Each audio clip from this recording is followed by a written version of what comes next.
Alright, what is going on, you guys? So today we're going to be installing a heat exchanger on the 03 Cobra. And we'll be going into detail, which is the awesome part. I've actually had to physically remove the bumper, as well as the headlights, and the support bracket. So that way, in case you guys have to do this by yourself at home, you guys can follow this guide on how to do it properly. So those of you guys who don't know, this is John, Don Gift's son, and he rolled down here. He has his stock, or, well, it's not a stock heat exchanger. We don't know what brand heat exchanger it is, but it looks thicker than the stock one, and it's aluminum, so I say we just throw it in the Cobra.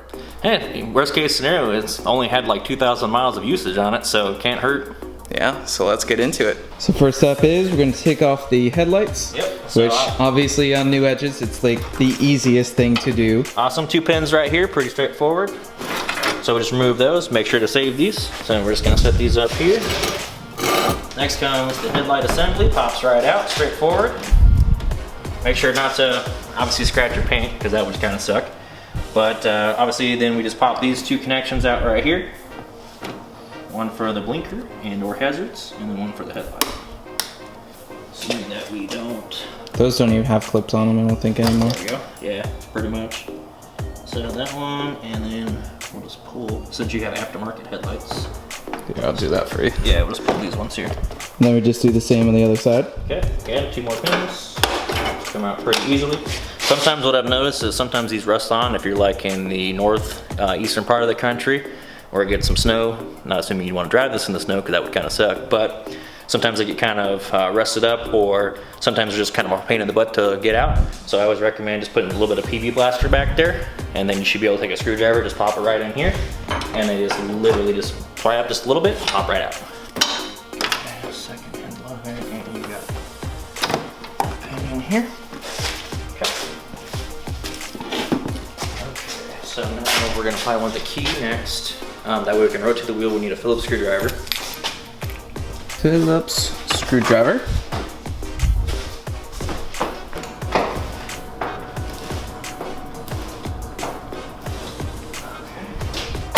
One Phillips screwdriver. Mm-hmm. Got a mini. I think that makes things easier, right? It does. Okay. So I always recommend to all the folks to have a headlight. You can buy them at any hardware store for like 10 bucks. They use AAA batteries. They're awesome. Get the LED ones. Anything above 200 lumens is good to go. So our next step right here is obviously see the side bumper right here. Obviously we have our headlights out, no big deal. And then so what we're going to be looking for is we have 1 Phillips head screw right here on the bottom, as well as 2 11mm bolts here and here that you'll have to remove. When we get to that part, I'll let you know. A deep socket works the best, is what I've experienced from my years of pulling these. So you really don't need an extension on those. So we'll go ahead and dive right into it. Pop this little Phillips screw here. Obviously, so you see that I have the wheel turned in, so that way it just makes it a little bit easier. So now, obviously, now that we've got this loose, you can see that we've got this kind of going on. We'll definitely want to put a jack right under here, so that way we can lift up just a little bit, because obviously this car is lowered, and you obviously can't put your head down in there to look at the bolts. I mean, it's a little low. Yeah, we can compare that to my truck. It's low enough. Obviously jack the car up. Pretty straightforward there. Get a jack stand for safety? Yeah, I have to. Okay, awesome. So that's about all we need right there. So we'll go ahead and get a jack stand, so obviously we can work safe. So we'll want to remove those 2 bolts right up there, up towards the top. And alright, go for it. Alright, so anyways, the next thing you probably should do after you have the 2 nuts removed here from the 11mm socket, again, I'm not a professional. I just remove these things like a crap ton of times, so this is how I do it. So here's the fog light right here, and then also, for the harness, and then also you have these little guys here. Now my Cobra, my mineral gray, I've had the luxury of mine are totally shot, so they don't exist anymore. So for me to pull bumper, it's even easier, but for you guys, you should have these mounts here. Okay, one assembly gone. So then that should be it for that. That's it for that side. That's it for that. So down below. Okay, so you're holding that together. So then we just repeat on the other side. Correct. And then we'll show you guys that here in just a second. Assembly out. Make sure to hold on to this bracket down here. I've seen a lot of these guys come in there, get heavy-handed, and they just break. Yeah. You don't want to do that. Just for the love of God, don't do it. Well, now that we're nice and cruising, we're ready to rock and roll. Here we go. So now we're gonna go to the next step here, which you have two of these guys right here. On my Cobra, my mineral gray, I actually have two of the insert tabs, like you see here. So on this one is obviously different. We have the Phillips type, so we'll go ahead and remove those now. All right, and now we're gonna repeat on this side. So if you have a long screwdriver like me, because I don't own any small ones, you would just turn the wheel literally to the other direction, and you can put a nice long screwdriver in there all day long. But in this case, we're spoiled, we have shorties.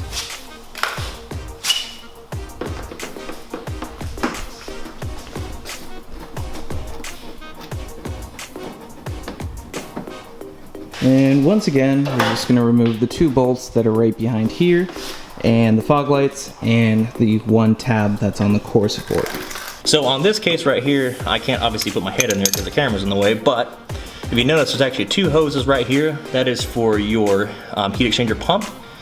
And so you'll just have to actually work your socket around between those hoses, is what I usually do.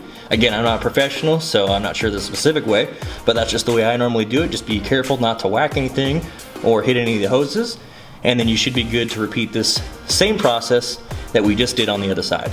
Now we can together lift the bumper. Yep, once we get this screwed off, without breaking it. There we go, perfect. All right, I'm gonna grab the other side. Great.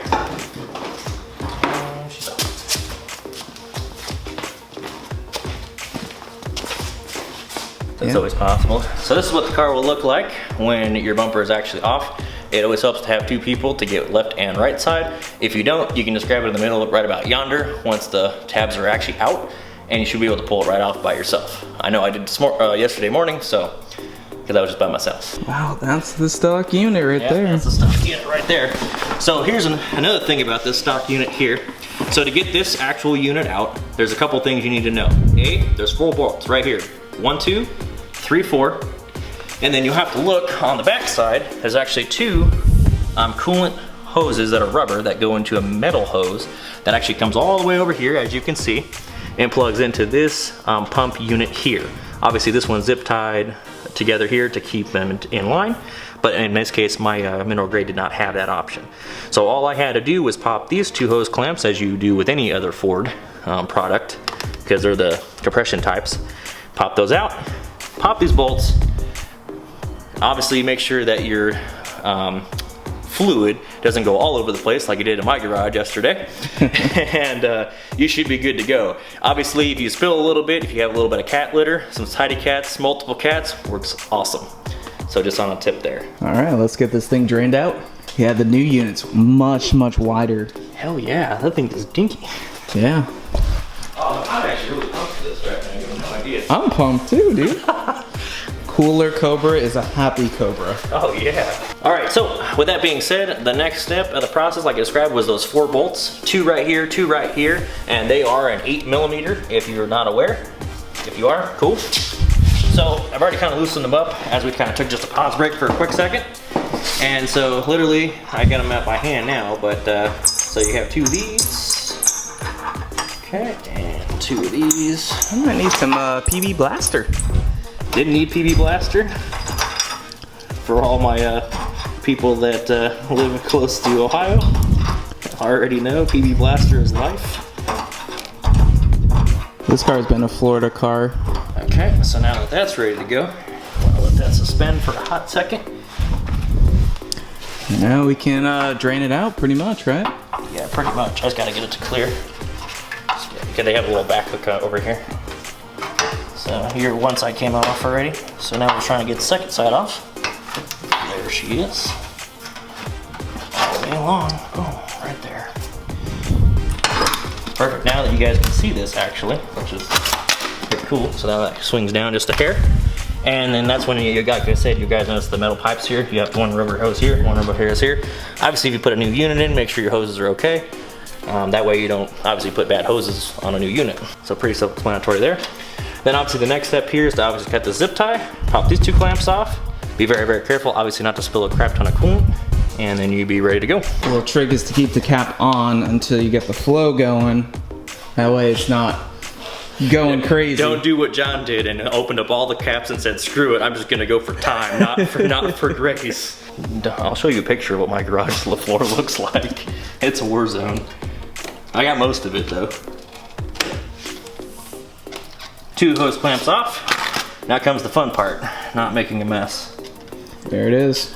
Okay, moment of truth, folks. You ready? Either John makes a mess or I'm totally cool. It might not be too bad with the cap still on. It's gonna come out.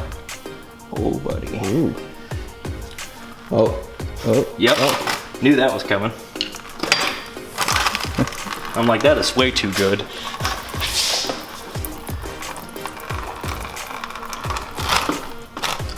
Actually, I'm just gonna let that kind of chill for a second and let it figure itself out. Oh, here it comes a little bit. You want me to? Nah, no. We won't pull the cap yet. No, we don't need to. Try to see if I can just twist them off without having to use the screwdriver so I don't make it. So, now that we've got that, here comes the other part. She's squirting. There it goes. So far, so good. And just slide this out of the way, obviously, so that way you can let these things do their thing. Perfect. You ready to pull? Here, I'll pull the cap and you point those towards the... Definitely. Okay, you ready? You ready? Yeah, go ahead. You ready? Yep, go ahead. Full blast. Ready? And... Not too bad. Nah. These don't have a whole lot of coolant in them. No. I grabbed 2 jugs so that it has plenty spare for other things too. Alright, so that should be good enough for there. Now And then there's a lot in the heat exchanger too. There'll be a lot in there. Because I can tell those 2 lines are full. Mine still had fluid in here and I traveled all the way from Ohio. I thought they were empty.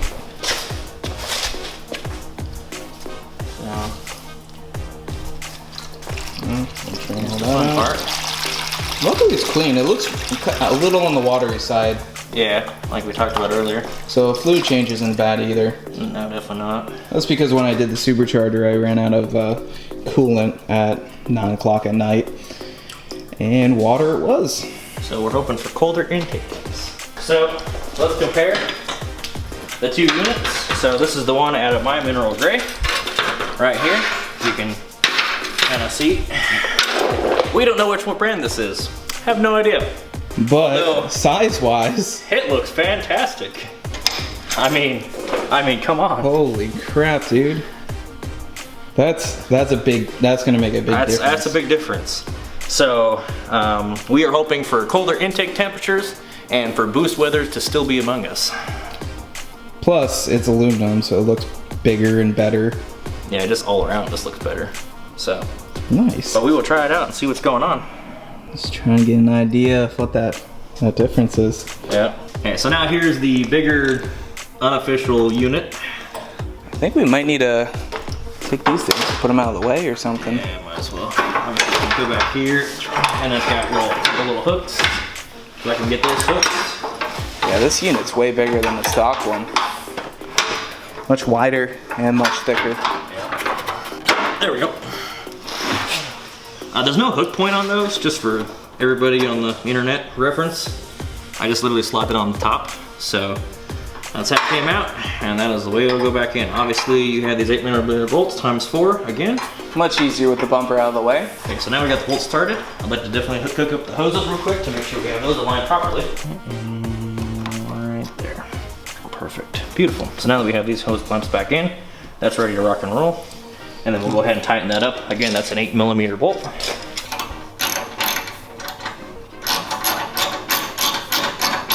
So we'll go ahead and put a zip tie back on it just to kind of keep these guys tucked together like normal.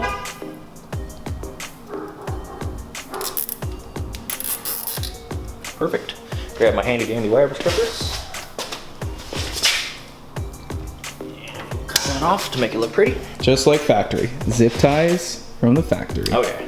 I know that because this is a stock heat exchanger, so that's from Ford. That's from, who is it? Bob and, what was the other one? That's real hard to read. Is that Bob and... Bob. Well, technically, they just assembled the engine, but... Yeah. But still. So thank you, Bob, for making a kick-ass engine. Yeah, but still, let's just thank Bob. Yep, we'll thank Bob. Shout out to Bob. Bob, you rock. Alright guys, so now that we got the changer here, air wire intercooler is what I call it because I used to putting turbocharged systems in. So after we got everything ready to go, obviously you saw us put the hose together, ready to rock and roll. And so what we're gonna do now is we're actually gonna put coolant back in it and make sure it doesn't leak, because I would hate to think we'd have to pull the whole bumper back off again in case something happened stupid. You just never know. So that's what we're gonna do starting now. Now the question is, are you good enough to Pour it without spilling? I am, but it's your car. So. Well, we do have that We will handy use the dandy supplied funnel. That was $5 for all that stuff in this bucket. Yeah. Yeah. If it was my car, I'd say totally screw it. I'm gonna totally dump that sucker in there. I'll probably spill like 2 drops, be good to go. It's your car, and keep it clean. And you don't know the pro tip. You gotta go sideways. I usually do that when I do my oil change. If you hold it to the left, like, and go sideways, it'll always have a smooth like flow. Yeah, like that. I'll try it like this. See that? Look at that. It's pretty good. You're learning something from me. There she is. I know it spills a little bit. Guaranteed. And you know what we can do, right? Yeah, just unplug the pump. Ow. Yeah. You wanna tell the audience about the pump control? We're gonna use our little jumper right here to go ahead and jump the intercooler pump to get the basically the fluid. Right, in this container here. So we just pop out the stock relay and the cover as well, and do this carefully. Here, hold that light. Yeah, there we go. I have actually grounded it out on here and blew the intercooler pump fuse before. So as you can see, when he did that, inside our little deal, you can see that pump actually physically working and getting that coolant down into the exchanger. Alright, Perfect. let's put some more fluid in it. Alright. Because now I'm half the bottle. So hopefully this air bubble should pop right out here shortly if they haven't already. Let me turn it off for a sec. There we go. And back on. Beautiful. It's looking pretty good. Yeah. Strangely, it seems like we didn't put enough coolant in, but maybe we did. Alright, let me pull it. It'll show the fill marks, so that's good too. So what's the proper way to bleed this thing? That I don't know. So I do think that we need to start it and do the typical let the bubbles Yeah. flow out of it. What time is it? Are the neighbors gonna hate me? That is the question. Oh, and important, let's check to make sure we have no leaks. What we claimed in the first place. So as of now, we are looking mighty dry. Yeah. Looks pretty good. Looks like my intercooler's nice. And that's the little spot that you spilled. Yep. Doesn't look like my garage, which is great because my whole floor is flooded. So lots of cat litter was used for all the people that care about the environment. So we have to determine what time it is. It is 9:45, and do we want to upset the neighbors? Well, it is Halloween night. I We mean, got 15 minutes, 10 o'clock's cut off. I think so. Yeah, I'd say so. Yeah, let's start it and get all the bubbles out. Okay, perfect.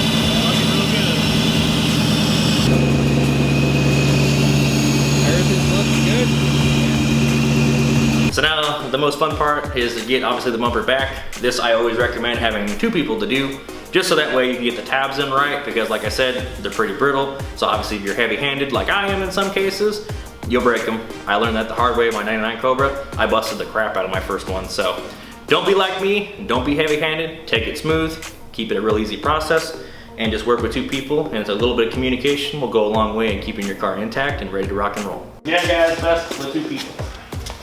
Get your hands. Okay, so come right up here and slide. Because this will keep the alignment messing around. I always put these pins in first, so that way he just holds it while we're playing. Now we just got the bolts, fog lights, bolts on each side, then the 2 push pins on the bottom as well. And now the 4 bolts, 1, 2, 3, 4. All right, while John is putting those bolts on, I'm gonna put the headlights in, which as we showed you guys is super easy, just those 2 pins and plug everything back in.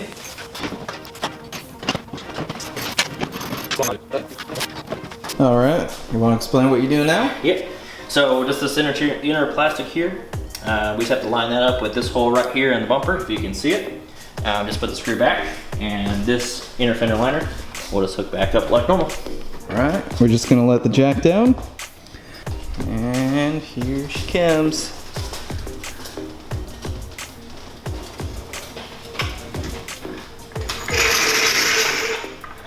Beautiful. Are you even low? Well, I think that's a job well done. I think need the celebratory hood close. Yes, we do. Good. There we go. That's it. So on a final note, guys, I hope you really enjoyed this video on just explaining a little bit more things than Mustang Lifestyle normally does. So with that being said, if you actually like this format, the way we did this evening, please give us a comment below. That'd be great to tell us, hey, maybe you like this better, or maybe you really didn't like this, or maybe you know a better way of completely doing this, and we're totally stupid. So you just let us know exactly what you think, and that would be greatly appreciated.